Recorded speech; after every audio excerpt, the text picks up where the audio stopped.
buenas tardes, les saluda Marcos Ibaceta, como todos los lunes. Esto es Sentido Común que va por Onda Digital Perú.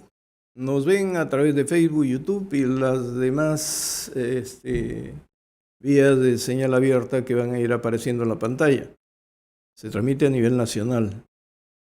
A ver, esta tarde queremos reflexionar sobre la situación en el Perú. Queríamos tocar su ubicación en el contexto internacional. Si se da la oportunidad lo vamos a hacer. Tenemos un gran problema. El Ejecutivo con la señora Digna Boluarte, resulta que si bien han logrado cierta estabilidad y una reinstitucionalización básica, pero en términos de gobernabilidad no son ni chicha ni limonada. Y para sobrevivir están queriendo quedar bien con Dios y con el diablo. Juegan, pero muestran mucha debilidad, mucha fragilidad. Quien debería respaldar eso con fuerza es el Congreso. Pero en el Congreso vemos cada sabandija, por un lado, y por otro lado, cada comportamiento que no muestra estadistas, no muestra políticos de fuste. Parecería un mercado ahí, todo se compra, todo se vende. Ahora último, también con los fondos, los regalitos que los tiene que pagar el Congreso y cada quien se hace propaganda, pero no con su plata. Los viajes, ¿para qué viajan? Que hay invitaciones del otro lado del mundo, pues no vayan. Porque finalmente, ¿para qué le sirve al Perú eso? Mejor que se invierte el dinero en una campaña de promoción del Perú a través de las entidades, qué sé yo, Micetur, PROMPERÚ, y los políticos, ¿no? Y las invitaciones a inversión, como cuando Proinversión tiene un proyecto, porque le deriva el Estado un proyecto muy grande.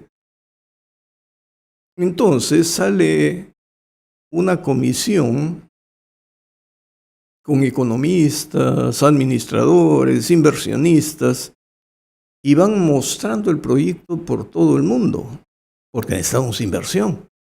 El Estado no tiene tanta plata, pero no se hace nada de eso. Lo otro es que nos estamos dejando dar una pateadura de todos los lados de nuestras fronteras, y con Bolivia, aunque la señora Digna diga que es un puntito de Opuno, pero el chavismo está utilizando a Bolivia, hay que tener cuidado.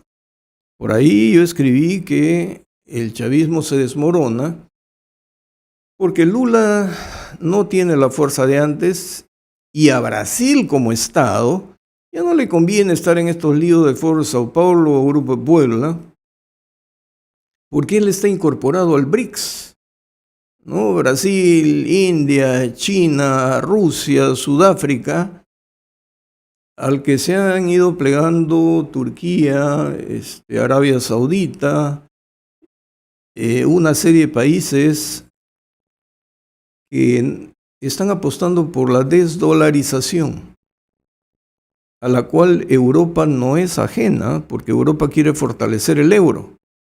Entonces los bancos centrales de reserva compraron oro, y ya hemos hablado de esto en muchas oportunidades. El oro se ha ido a $2,000 la onza, no sé si ha bajado, sigue subiendo, porque al no utilizarse el dólar, se quiere realizar el intercambio comercial en la moneda de los dos países que están comprando o vendiendo.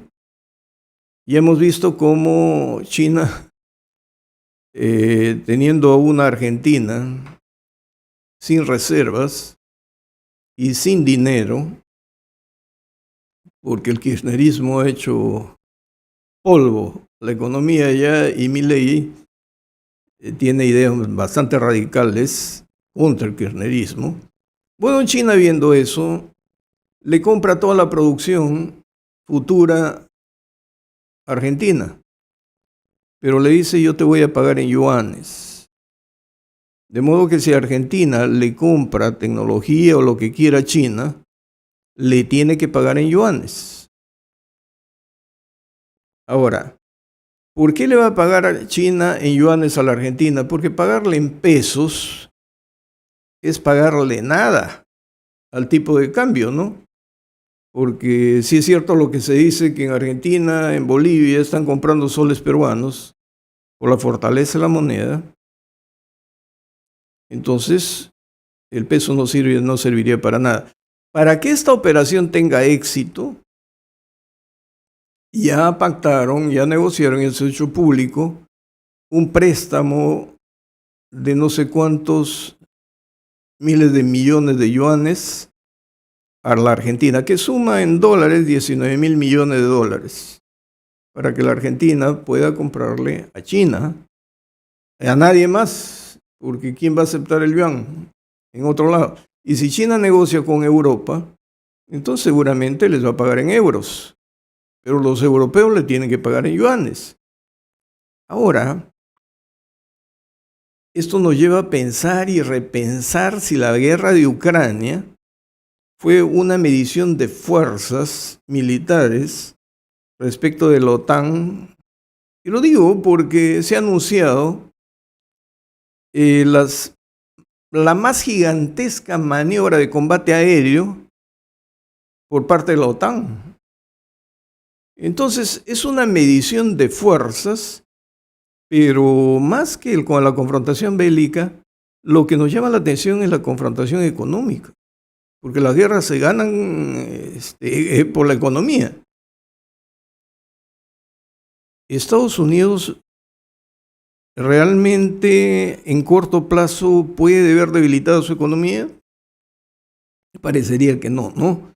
Sin embargo, China ya tiene la producción del África, sin embargo, China ya tiene la producción sudamericana, ya comprometió al Brasil en el BRICS, ya comprometió económicamente a la Argentina, y el Perú es su gran centro de explotación y está construyendo con capitales peruanos. Bueno, los chinos invertirán 3.000 millones de dólares, pero Volcan está invirtiendo 1.000 millones de dólares por el gigantesco puerto de Chancay, que sería el tercer puerto en el Pacífico, uno en Estados Unidos, otro en México y el de Chancay, para convertir en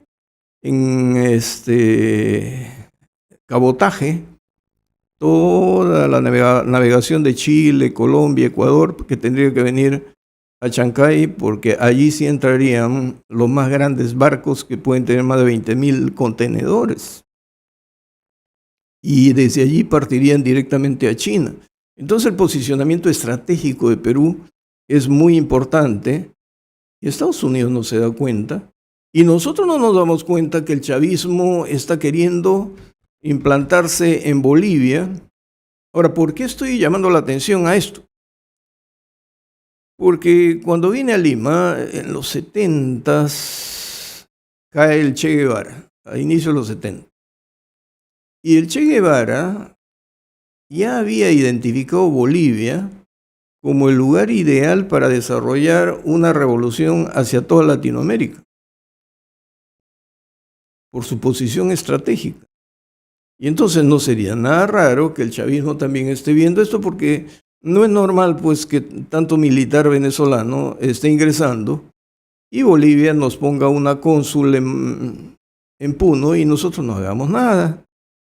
Que sepamos que Venezuela es producto de lo que Cuba hizo y no hagamos nada con el embajador cubano, que es un agente, pero que conduce bien estas agitaciones y la guerra psicológica. Por lo tanto, tenemos un ejecutivo frágil, una sociedad inestable. Tenemos un Congreso que da vergüenza. En el toma y daca, en el blindaje. Oigan, a los muchachos, ¿cómo le van a llamar la atención? Pues, ¿no? Una amonestación. Eso desmoraliza a cualquiera. Y así quieren llegar al 26. En fin, todos estos temas se están dando y como que el peruano ya se aburrió. Y si no sucede nada es porque hay que sobrevivir Y como la informalidad es nuestra única herramienta de supervivencia, cuando falla el liderazgo, entonces nuestra gente está tratando de obtener sus medios para mantener a su familia, pagar los estudios de los hijos, un Estado que ni da locales, que ni da buena educación pública y que lo privado son muy pocos los que ofrecen calidad y no hay seguridad en ningún lado. La delincuencia se apodera de las calles, el sicariato también, las mafias venezolanas han despedazado a las mafias colombianas y a las mafias peruanas. Por donde vamos vemos hostales, trata de blancas, prostitución por todos lados, guerra de mafiosos. Oiga, no hay respeto para nada. Nuestro país puede seguir así. Y en este contexto, en Perumín, me parece, que el presidente del Banco Central de Reserva dijo, ante una pregunta si la moneda peruana es el nuevo dólar latinoamericano y cómo estaba la economía. Él contestó, en Latinoamérica no estamos tan mal como los otros, pero no se le notó optimista, porque una cosa es controlar la economía a partir de la macroeconomía y predicar con una idónea política monetaria. Pero eso sería la base de lanzamiento para una economía, para el crecimiento de la economía. Pero no tenemos, sino simplemente que el Perú por inercia tiene y la gente produce, no por los líderes. Entonces, ¿qué tendríamos que hacer? Hemos invitado nuevamente a un político emergente. Como dicen, el APRA nunca muere, ¿no? Por ahí está, pero que aparecía y no aparecía, pero con todo lo que está ocurriendo, cobra vida la necesidad de tener partidos sólidos, porque todos los demás grupos políticos son clubes. Creo que una frase de alguien del APRA cuando mencionó Acción Popular dijo, es una federación de independientes. Pero ya estamos viendo a Acción Popular en qué se ha convertido. Tenemos a los niños y blindan a los niños y los niños juegan con los votos y para la bicameralidad ya sabíamos que se iban a poner de acuerdo para dar la impresión de que por un pelo no lograron los 87 votos. Oiga, al que conoce ya la política peruana, eso estaba arreglado para que lleguen a 86 y vayan a un referéndum, porque con el referéndum dicen sí, la bicameralidad del pueblo lo va a decidir. Pero no, pues, porque los zurdos quieren el referéndum para meter su constitución, su constituyente. Entonces, eso es una negociación política. Oiga, estamos hartos. ¿Y qué debemos hacer? Bueno, está con nosotros Quique Valderrama. Muchas gracias por la invitación, don Marcos Ibaceta. Encantado de estar aquí, como siempre. Bueno, has escuchado que he hablado de todo en desorden, aluvionalmente. Toma cualquier tema. ¿Cómo ves la situación? Yo creo que habría que destacar primero los 6 meses que se acaban de cumplir del gobierno de Boluarte, que ha sido hace unos pocos días. Y creo que el panorama general lo podríamos llamar un tanto de sobrevivencia cruzada. Así como en Ecuador se dio la muerte cruzada, en el Perú lo que está pasando de facto es una sobrevivencia cruzada en la cual tenemos un parlamento que no fiscaliza, tenemos un parlamento que tiene un claro entendimiento con el Ejecutivo y tenemos un Ejecutivo que no tiene hoja de ruta, que no tiene orientación en lo social, que no tiene una buena estrategia política tampoco y que además obviamente es muy débil en materia internacional. Hemos visto cómo el primer ministro Tarol ha sido desairado en foros internacionales. Vergüenza, ¿no? Sí, yo creo que cae de Maduro el hecho de que tengan que buscar el mecanismo para que la misma Boluarte sea la que pueda salir del país y representar al Perú. Eso va a ser todo un debate, Alguien ha sugerido incluso vacancia, están hablando, ¿no? Pero no, yo creo que la realidad impone el hecho de que van a tener que dejar que ella pueda viajar para que el país no quede tan, digamos, aislado desde el punto de vista internacional. Pero creo que el gran error de la presidenta fue justamente no entender que tenían que construir un proyecto que al no ser de transición o al decidir ellos no hacerlo de transición, tenía que tener una visión del Perú. No hay ninguna visión del Perú en el gobierno, por lo menos no se ha visto en los primeros 6 meses. Las protestas no son una excusa. Creo que ha habido tiempo suficiente como para empezar a desplegar algunas ideas fuerza que no existen. Creo que sobrevive por el temor de ciertas élites, imagino políticas y también empresariales, incluso mediáticas, de que la situación no se desborde, obviamente, ¿no? Pero más allá de eso, no tiene mucho. Y obviamente la frialdad, pues, de un primer ministro que parece que es un poco permeable a la crítica, ¿no? Y avanza nada más en su plan. Eso tiene un límite, ¿no? Ahora, lo que estamos viendo es que todavía tenemos mucho castillismo y mucho vizcarrismo. Porque si Vizcarra hizo barbaridades con la pandemia, resulta que también este gobierno está haciendo más barbaridades con el dengue. Y se incrementan los casos de contagios, pero el Ministerio de Salud no reacciona. La gente sigue enfermando. El plan de reconstrucción no vemos que haya logrado gran cosa y ya tenemos el niño global encima, ¿no? Porque Estados Unidos está diciendo ya se inició el niño global. Así es. Y va a ser fatal. ¿Y estamos preparados? ¿Qué clase de ejecutivo tenemos? Y mientras esto está ocurriendo, en el Congreso no se aprueban leyes necesarias. Ellos están jugando a lo suyo. Sí, por eso mencionaba que la sobrevivencia cruzada es lo que marca el tema. El Parlamento juega a llegar al 2026, el Ejecutivo juega a llegar al 2026 y a cualquier costo, ambos. Así terminen con una aprobación y un respaldo popular mínimo, ¿no? Ahora, si tomamos como referente a Bukele, Bukele no ha necesitado predicar su salida de la Corte, de la Comisión Interamericana de Derechos Humanos ni de la Corte. Sin embargo, en la práctica, él está actuando fuera. Bueno, creo que la gran amenaza frente a la incapacidad de la democracia representativa de solucionar los problemas más urgentes y los nuevos problemas que existen en el continente, en el mundo, es justamente la amenaza de la prédica de los populismos o de los sistemas políticos cerrados. Que veo que en el caso concreto de El Salvador hay un populismo orientado hacia la derecha que ha tomado el control, que tiene una amplia popularidad y que obviamente se basa en el hecho de haber solucionado un problema concreto y es el asunto de las maras.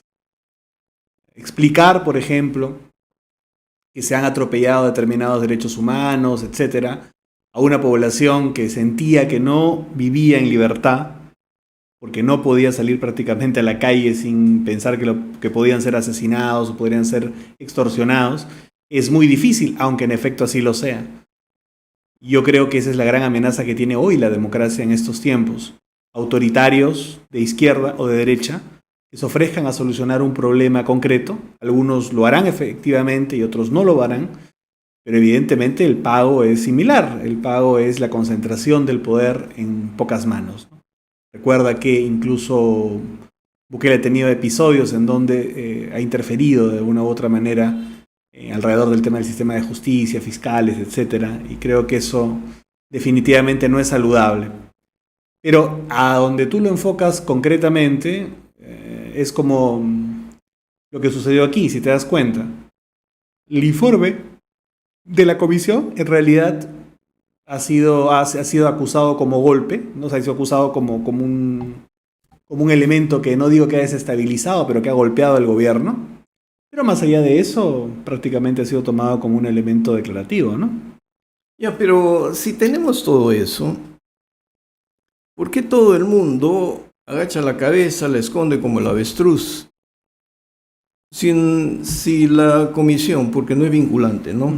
Lo que impone la comisión o lo que diga la comisión, no es vinculante.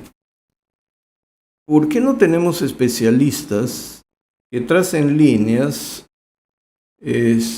o caminos legislativos por abrir? Claro. Y se va construyendo un marco jurídico para restablecer el orden público, ¿no? Que el debido proceso se respete, pero los actos contra los delincuentes, según la amenaza y el nivel de peligrosidad que es el que rige ahora, y ya no tanto la proporcionalidad, sino las circunstancias de peligro, bueno, queden marcados, porque también estamos acostumbrados a que nuestros jueces, si no le dices expresamente al pie de la letra, van a pensar a favor del delincuente, porque lo van a considerar la víctima. Y así no vamos a llegar a ningún sitio. Y si tenemos alguna duda que funcione nuestro Tribunal Constitucional en esta competencia, ¿no?, en estos factores de competencia, y determine es constitucional o no es constitucional, pero el Congreso debería estar elaborando un marco normativo que nos defienda del desmadre delincuencial en el que vivimos, ¿no? Y proteja a las fuerzas del orden, ¿no?, Fuerzas Armadas, policía, para que dentro de sus reglamentos y en el uso de las armas también se establezca la necesidad de actuar. No puede ser que los que nunca firmaron ninguna convención de derechos humanos toleren a un sujeto que se acerca a un policía con un cuchillo, no lo dejan avanzar. O sea, ese individuo muere.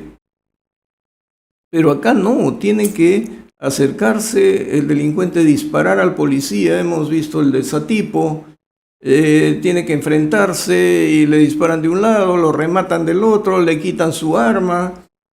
Ya parece que estamos en el senderismo de los 80 y comienzo de los 90. ¿Tú cómo lo ves? ¿Por qué el Congreso no fija? Y el Ejecutivo tampoco fija. El Ejecutivo está tratando de dar disculpas.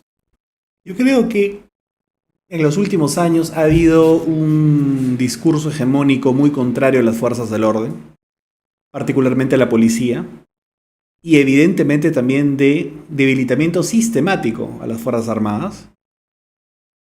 Recuerda tú que Castillo intentó meter mano en las Fuerzas Armadas. Sí.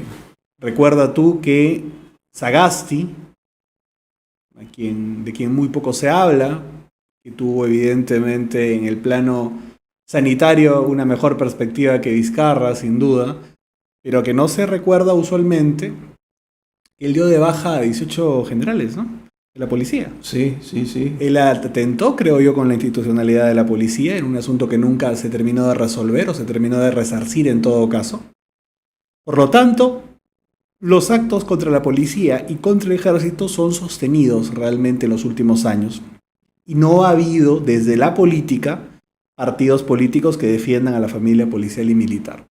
Por eso, dentro de la agenda social que el APRA está planteando, está también el hecho de, levantar las banderas de los reclamos desde el punto de vista social, pero también institucional. Me parece importante y fundamental. Creo que uno de los grandes errores de Boluarte ha sido defender únicamente a medias la labor de la policía y de las Fuerzas Armadas. Me parece que creer que el tema se controlaba únicamente desde el punto de vista policial-militar fue un error de enfoque. Y una vez que lo cometió, tratar de deslizar que era responsabilidad de las fuerzas del orden, más bien, y no de ella, que no tenía comando, fue acentuar el error, más bien. Por lo tanto, creo que en ese marco debemos empezar a hacer presión desde la sociedad civil para lo que tú planteas. Dentro de los límites constitucionales y la perspectiva democrática, se tiene sin duda que darle todas las facilidades a la Policía Nacional, fundamentalmente, para que pueda actuar contra el crimen organizado. Estamos viviendo un momento muy difícil en el país y que evidentemente parte también por algunas redes de mafias que están dedicadas a asuntos como el contrabando, el narcotráfico, la tala ilegal, etcétera, que evidentemente pueden poner el país en jaque si los dejamos avanzar. Hay un esquema muy grande en el Braen, por ejemplo, del que se habla a veces muy poco, pero que tiene muchos años operando y nunca, hasta ahora no se encuentra una solución ni se replantean las cosas. Y evidentemente un esquema de minería ilegal también en algunas zonas harto conocidas, frente a las cuales tampoco el Estado ha hecho mucho o ha desarrollado, digamos, un plan coherente a mediano plazo. Por eso creo que tenemos que poner el tema de la seguridad nacional como un eje fundamental en el debate político de los próximos años. Ahora, pero eso también tiene que ver con el equipamiento, ¿no?, de la policía. Y yo no entiendo por qué han eliminado los rochabuses. Era preferible agua a que la policía tenga que contestar con tanta bomba lacrimógena y soportar este uso de armas hechizas, que hasta ahora nadie le ha dado la importancia debida, porque el senderismo utilizaba armas hechizas. Sí, claro. ¿No? Para cometer sus fechorías. Ahora, el gobierno ha autorizado el ingreso de tropas norteamericanas. Yo digo, pero ¿qué le llama la atención? ¿No? Para entrenar a nuestras fuerzas policiales, pero ¿entrenarlas en qué?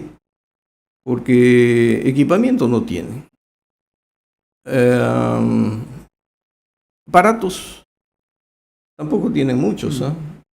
Y ahora con el tema de Rusia no tenemos dónde reparar helicópteros. Creo que acá está el SEMAN, ¿no? Creo que ese es uno de los temas, perdóname que te interrumpa brevemente, en los cuales en la perspectiva de seguridad nacional / defensa, debemos eliminar, creo, la dependencia o la relativa dependencia que hemos tenido en los últimos años respecto al armamento ruso, ¿no? Creo que es un punto básico. Pero ya deberían tomar alguna decisión, ¿no? De acuerdo contigo. Porque no se ve nada. Y cuando estamos en crisis se necesitan aviones, se necesitan helicópteros, se necesita todo lo que es defensa civil y no hay. Ahora, decía yo, ¿por qué les llama la atención si siempre en Masa Mari han habido militares norteamericanos, policías norteamericanos que entrenaban a nuestros policías en la lucha contra drogas? Y creo que en alguna oportunidad, no sé si vinieron colombianos, para enseñar a nuestros pilotos a volar de noche. Ah, mira. ¿No? Pero eso se quedó allí. Ahora, otros dicen, bueno, con Petro en Colombia, el convenio de cooperación militar de Estados Unidos con Colombia como que se resquebraja. Sin duda. Y su alternativa es el Perú, porque siempre han querido venir al Perú. El que controla el Brain controla todo, ¿eh? Controla todo. Pero esos son juegos geopolíticos que no tenemos mayor información. Pero volvemos a nuestro tema. Si no hay equipo en la policía, si se ha debilitado a los militares, y en la guerra psicológica desarrollada por Sendero, con sus ayayeros y sus fuentes que actuaban lícitamente, pero disfrazando un apoyo, claro, con ciertas concepciones, para generar este tema de lesa humanidad y los otros criterios de derecho penal del enemigo, no criminalización de la protesta, etcétera, etcétera, que ya lo hemos vivido, porque cuando se produjo el tema de las cárceles, que fueron hechos aislados, ¿no? El de Lurigancho no tenía defensa, fue alguien y eliminó a los rendidos de disparos en la cabeza. O sea, ahí no había defensa, pero en el frontón hubo una confrontación allí y estaban súper parapetados. Pero sin embargo el objetivo no eran los militares, sino era el objetivo, era el gobierno. Porque desde allí ya se quería introducir la idea de una política sistemática de exterminio, que les ha servido a los terroristas para victimizarse durante mucho tiempo y seguir victimizándose hasta ahora, ¿no? Con esto del terruqueo. Con esto del terruqueo. y los marinos siguen procesados. El almirante Gianpietri, mira cuánto tiempo, está 37 años ya. Y los otros marinos, 30 y tantos, también 37 años de toda una vida, enfrentando juzgamientos por delitos de lesa humanidad. Y ahora tenemos que el Tribunal Constitucional, ya conoce la historia, unos vocales vinculados a cierta ideología le cambian el voto a un hombre que está muriéndose, ¿no? Y esta nueva conformación del Tribunal Constitucional corrige eso. Dice, eso no se debió tocar, ya era cosa juzgada. En lo constitucional, y dijo, ellos dijeron que no hay lesa humanidad, y no hay lesa humanidad, ahora tienen un problema procesal, porque ya el juez ha oficiado a la sala diciendo, no hay lesa humanidad. Pero donde se ha insistido mucho, y esto ustedes lo deben saber, ya murió Mantilla, ¿no? Decían que Mantilla era el que dirigía personalmente el exterminio en el frontón.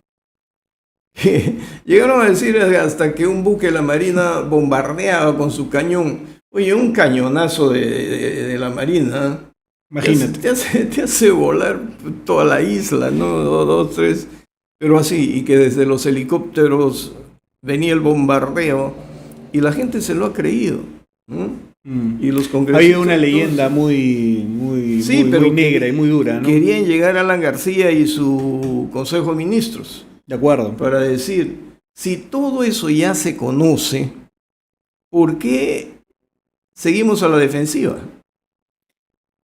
Porque algunos, recuerda tú, que yo recuerdo una que la leí, no la leí en el momento que salió, pero yo recuerdo una entrevista a la que tuve acceso hace algunos años a Pedro Wilca, donde él declara que él admite responsabilidad de parte del movimiento de izquierda sindical, por lo menos, que de una u otra manera incubaron en sus filas, fueron permisivos con los elementos que ellos sabían que eran elementos ultra radicales.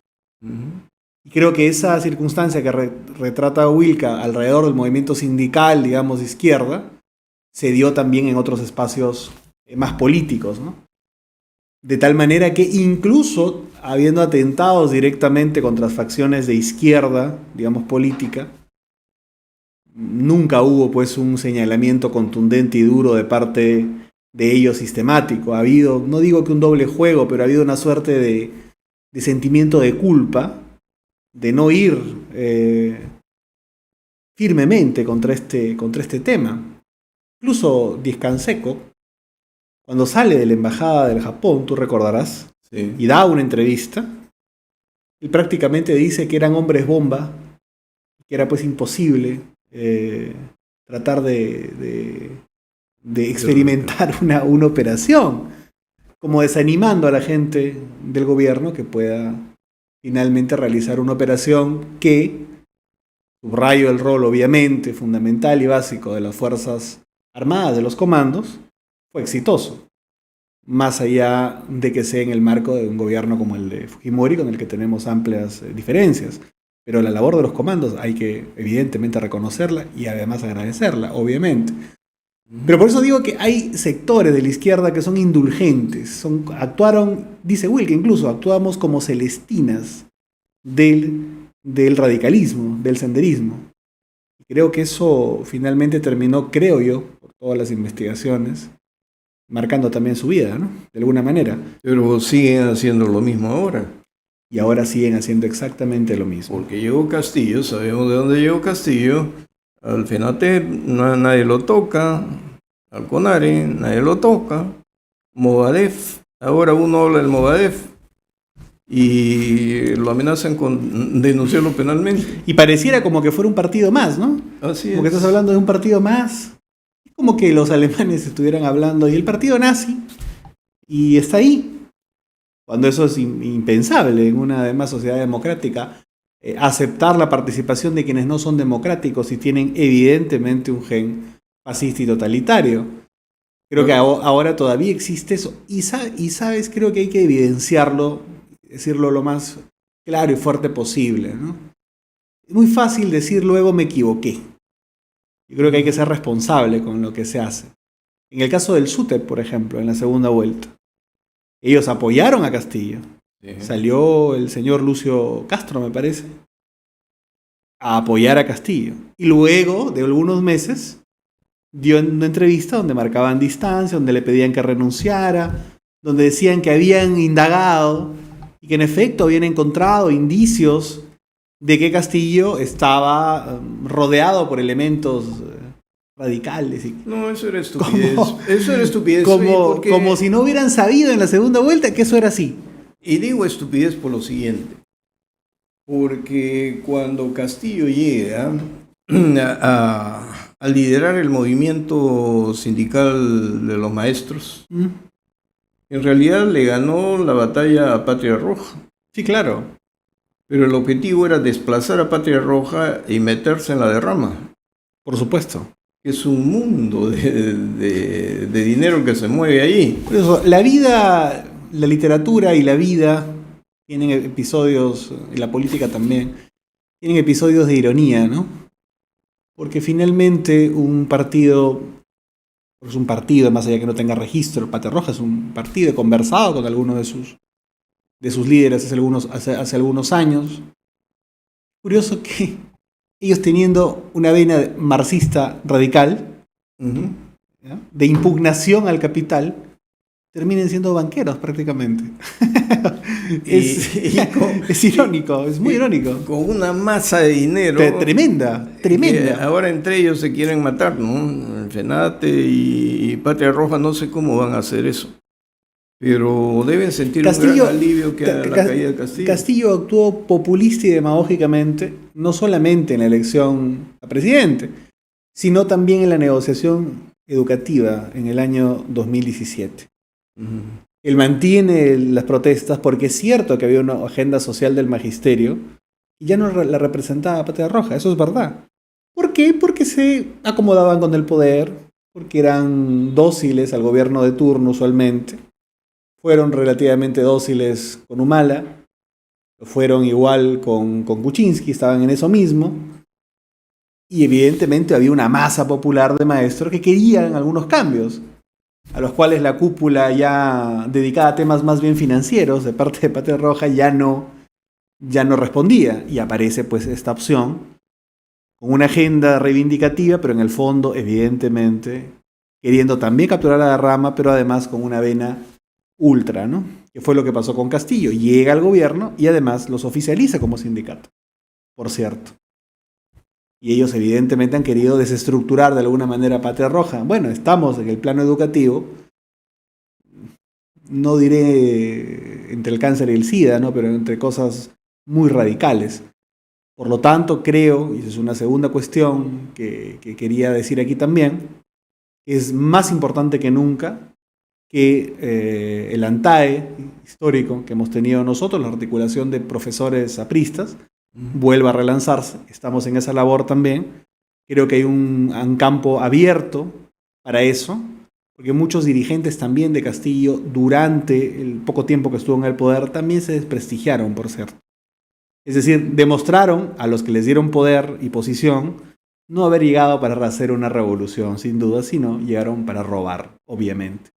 Como tú dices, parecía que era una lucha por liderar las justas causas de los maestros, pero en realidad lo que querían era arrebatarles a la derrama Patria Roja. Eso era el fondo del tema. Sí, todos quieren ser millonarios. Ha llegado Castillo y ya tenían sus empresarios, sus negocios, todos querían ser millonarios. Así es, tenían estructurado todo. Te damos 100 de las grandes y esto es una muestra, ¿no? En el caso del fugitivo.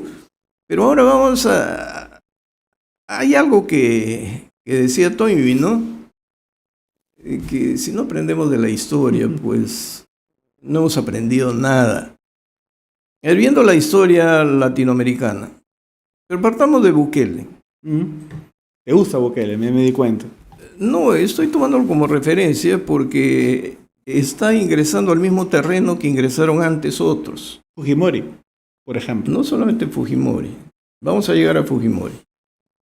pero Velasco también. Sí, Velasco también. de ¿ah? acuerdo, de acuerdo. Entonces, Bukele encuentra un país en ruinas, inseguridad y una gente El más inseguro del mundo. en el hartazgo. Entonces ya no había cohesión social, cada quien desconfía del otro. No, el Estado estaba a punto de licuarse porque no era el Estado el que ponía orden, sino ya eran las maras las que te cobraban, las que organizaban prácticamente el comercio. Lo que está ocurriendo aquí, Lo que está empezando a ocurrir aquí en el norte también. por todo el cierto. mundo paga cupo. Así no hay es. comerciante en el Perú que no pague cupo, unos más, otros menos. Y entonces, ante esa situación, el líder se convierte en un líder de fuerza. Y tú dijiste que un líder de fuerza tiene que tocar el sistema de justicia y tiene que tocar el legislativo. Bueno, un líder autoritario siempre ha sido así, necesariamente lo tiene que porque hacer. en el Uruguay, cuando los tupamaros también hacían lo que les daba su gana, Bordaberry produce un autogolpe y los barre, ¿verdad? Y los barre. En Argentina, el Ejército Revolucionario del Pueblo venía causando estragos, asesinatos, y se produce la muerte de Perón, la fisura, y la Isabelita, que era una ignorante a la vela, ¿no? Queda como gobernante. Y en sus declaraciones confundía a los montoneros con los chalchaleros. Entonces, y los montoneros eran una facción del Partido Justicialista, que también desarrollan actividades terroristas, igual que el Ejército Revolucionario del Pueblo. Entonces, en una sociedad así, tuvo que salir un líder de fuerza, Rafael Videla. El Congreso se vio afectado, la institucionalidad y eso es justamente... y una barrida. Y sigo, sí, quiero terminar. Sí, Chile, claro. No, obviamente. Chile. No, está claro. Con Allende, Fidel Castro iba a Chile como en su casa, se quedó un mes mandando y diciendo yo soy. Y llenó de cubanos. Entonces se hartaron, y sabiendo que los chilenos están muy vinculados a Estados Unidos y a Inglaterra, y que iban a tener el apoyo porque Pinochet tuvo apoyo inglés hasta el último día de su vida, y se salvó de la detención allá, ¿no? Siempre ha tenido apoyo. Y líder de fuerza, exterminó. En el Perú, ya hemos hablado de Velasco, veía venir la cosa, produce su golpe de Estado, se quedan 10 años, pero todos los líderes de fuerza al final terminan corruptos. De acuerdo. Destruyendo institucionalidad, y cuando la gente recupera su libertad y su serenidad, empieza a pedir que se les juzgue. Entonces, lo que pasa es que... Estamos esperando eso aquí. Lo que pasa es que hay monstruos que se crean, que obligan, creo, al inconsciente ciudadano a empoderar a otros monstruos para combatirlos. Por eso lo importante... Pero recuerda, y la labor de la democracia... toditito los golpes en los países donde se produjeron y aparecieron estos líderes de fuerza que barrieron en el comienzo, en el corto plazo tuvieron más del 90% de apoyo social. De acuerdo. Porque obviamente la gente está harta de un problema concreto o de algunos problemas concretos. En el caso de Fujimori, el golpe de Estado, el autogolpe, tuvo 88, 90% de aprobación. Fue muy, muy fuerte. Él termina ya la renuncia que hace por fax, termina ya con 17%, que mira, que para los niveles que hoy día tenemos, no parece tan bajo, ¿eh?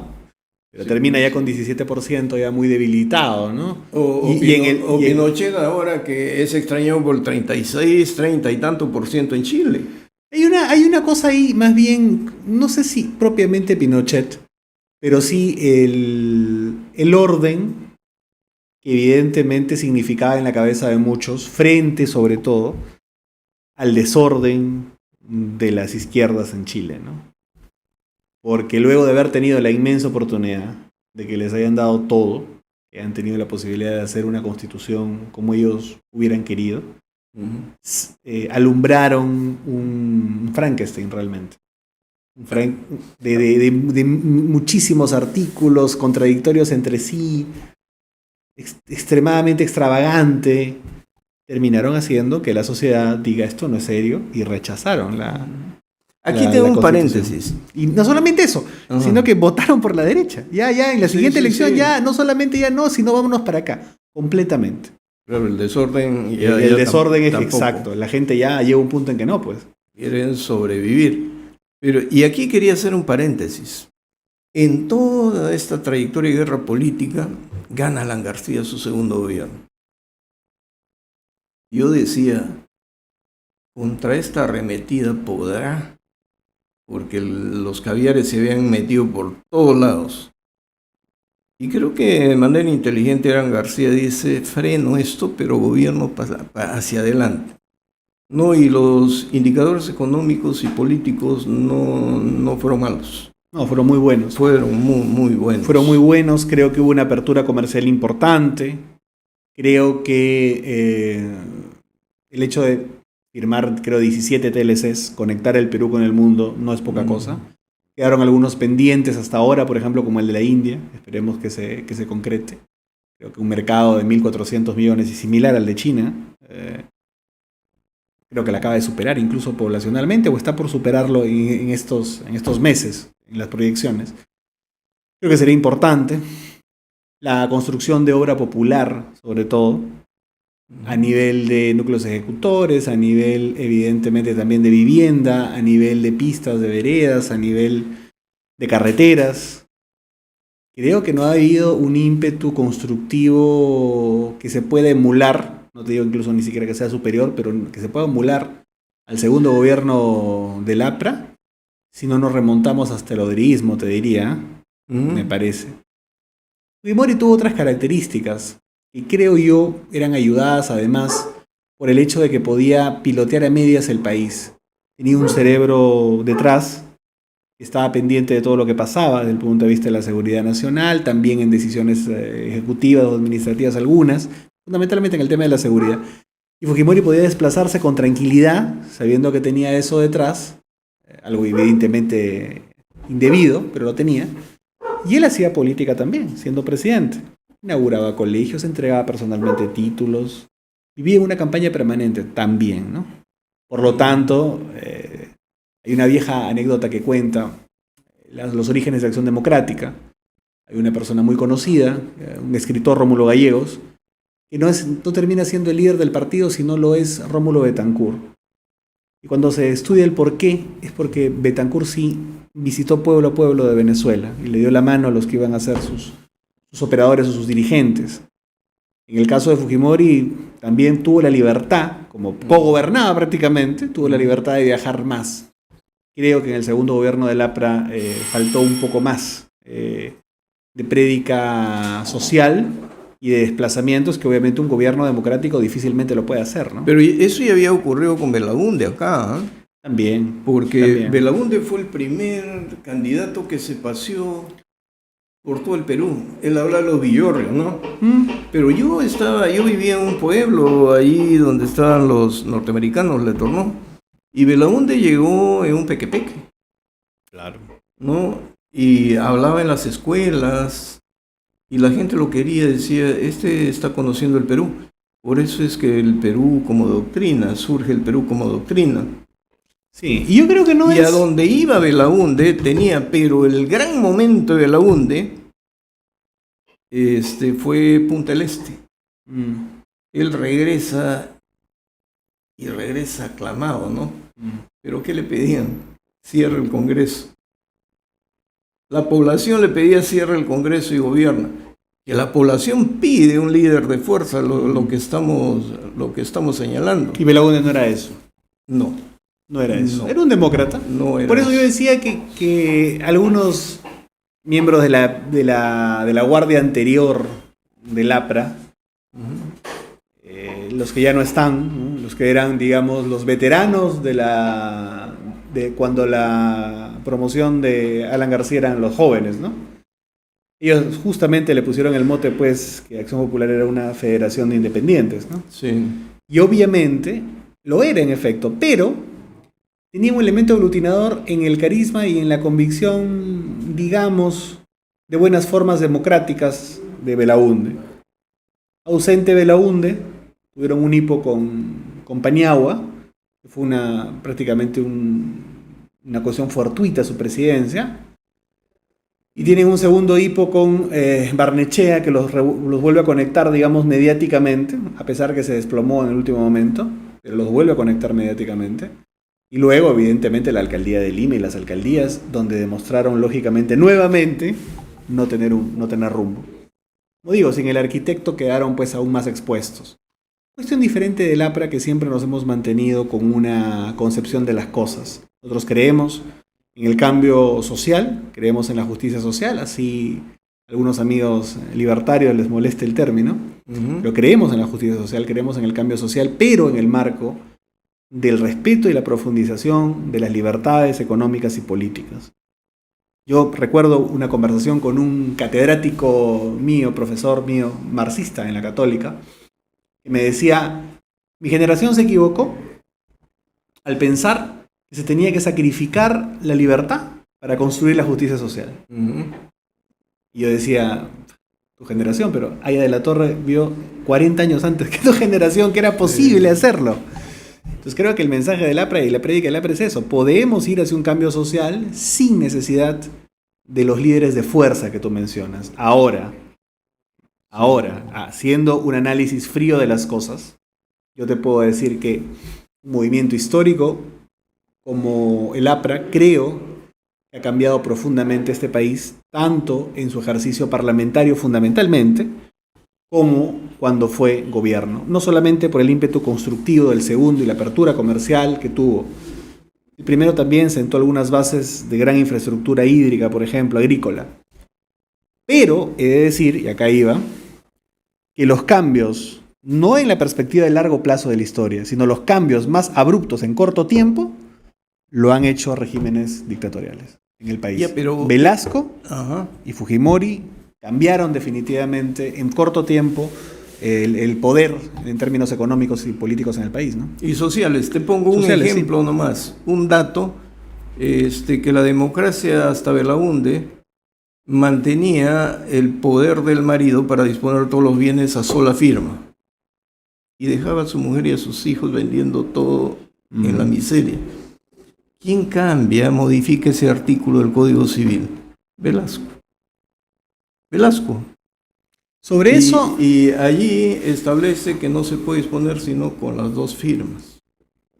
Había una perspectiva muy premoderna del tema de la igualdad entre el hombre y la mujer. No, y yo le pregunté a un gran profesor de familia en una conferencia si le parecía bueno o malo el cambio. Y yo esperaba que me diga una reivindicación, etcétera, porque yo soy de la selva y he visto por los abusos que se cometían por el marido, ¿no? Porque uno es niño y de niño ve cosas por toda la sociedad. Y en vez de darme una respuesta coherente me dice, no, yo creo que eso va a generar más violencia dentro del matrimonio, porque si no le firma por la buena, le va a firmar por las malas. Entonces, como no teníamos en esa época el tema de violencia, él estaba pensando por ahí, en vez de darle una respuesta, eso tiene que ir respaldado por un marco de protección. Obviamente, normativo, de seguridad. ¿Cuánto nos hemos demorado desde el 69? Claro. Cuando estamos hablando de 60 años, ¿no? Para que recién se genere un marco contra la violencia familiar. Es muy interesante lo que tú dices, porque, digamos, la igualdad en términos, digamos, más duros, es un fenómeno más bien moderno. No tiene 100 años la igualdad, ojo. El voto ni siquiera, el voto tiene 56. Así es, tiene 70 años. Y el tema racial, por ejemplo, en los Estados Unidos, tampoco tiene 100 años. Por eso yo creo que finalmente el mundo avanza hacia estadios de mayor igualdad, de mayor justicia, pero se enfrenta a retos diferentes. Como evitar que la fábrica o la mina te explote. Y hoy día, más bien, tal como lo señalan varios estudiosos de la economía, la emergencia de la inteligencia artificial, los fenómenos de automatización, van a poner en peligro el 40% el 70% de los empleos. Entonces, estamos entrando a otra lógica. Y lamentablemente tenemos, para esos grandes cambios que va a atravesar el mundo en el marco de una cuasi neo-guerra fría, de la perspectiva, digamos, de las democracias occidentales, que están creciendo a menor velocidad, y la perspectiva de los sistemas políticos cerrados, fundamentalmente China, que crece también mucho más que los otros. En esa disyuntiva, cuando tenemos justamente también al gigante asiático entrando con fuerza a invertir en América Latina, la ruta de la seda, África, etc., tenemos una clase política hoy día en el Parlamento y en el Ejecutivo que no tiene ni idea de esto que estamos hablando acá, ni la menor perspectiva. Antes que nos gane la hora, porque tenemos, 3 minutos. Se pasa rápido siempre con usted. Se pasa rápido. El tema de la ingobernabilidad eterna en nuestros países ha sido por una lucha entre políticos y militares. Gran parte de la historia, sí. Así es. Y tú acabas de señalar esa confrontación y has mencionado Estados Unidos. Ahí te tengo un paréntesis de 5 segundos. Barnechea, en uno de sus libros, dice justamente que gran parte del siglo XX se explica entre la disputa entre el partido aprista y el partido militar. Sí.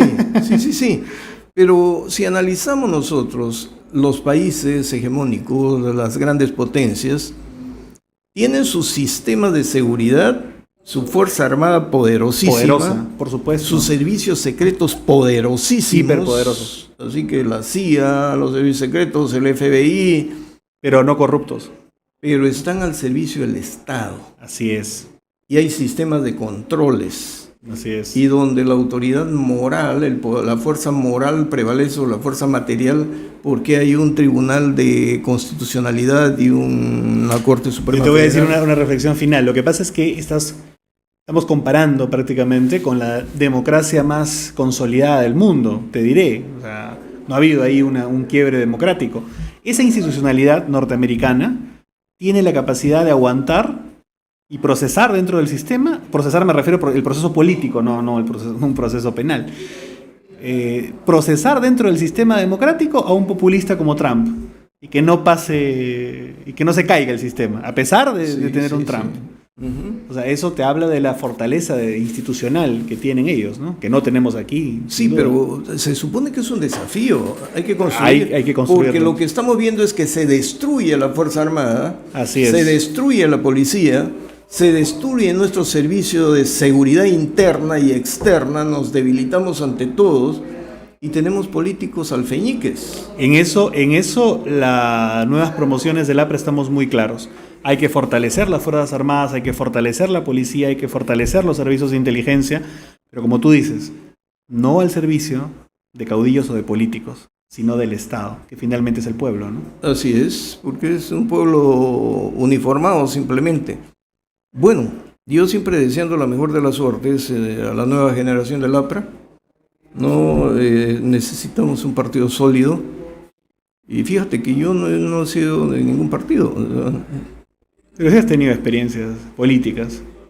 He mirado, sí, y durante mi vida he estado observando, pero se hace necesario porque estos clubes que llegan al Congreso... Estas federaciones independientes. Así es. Ojalá logres en tu partido la aparición de nuevos cuadros. Vamos a impulsar eso. Sólidas. Y la corrupción dejando de lado y que sea el Estado nuestro norte, ¿no? Sobre propuestas además, y ya te convocaremos para hablar del tema de justicia en el APRA seguramente. Muchas gracias. Gracias. Y con ustedes, estimados amigos, si Dios quiere, nos vemos el próximo lunes. Hasta entonces.